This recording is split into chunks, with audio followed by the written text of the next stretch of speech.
Manipuri Youth Front of Assam mai phagi mai dagi khangan jabadi Assam ki Kasar hariba district adu manung chana leiba Gosaipur khungangda haukiba haujikna Manipur gi leitong khunau da leiduna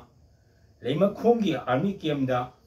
MES contractor oina thabak sujariba Laisram Kamal Babu sahi yangkhai taruk ngarang khanghaudana cingnaningai oiba mongda mangkhre asigumlaba cingnaningai oiba mongda mangkhraba Laisram Kamal Babu gi punsibu tikta kaidana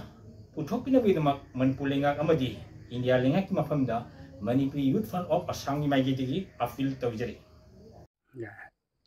Egi mari huba nong ni pani kungol babu gawi ado lema khongda mak ms ki kotek jar gi suai bazar oina mak leibani ngarang nungsilse pung ani dagi makse thiba hamne magi asin Manipur sarkarna ina wasibu puthoknaba dang yamba mana hajari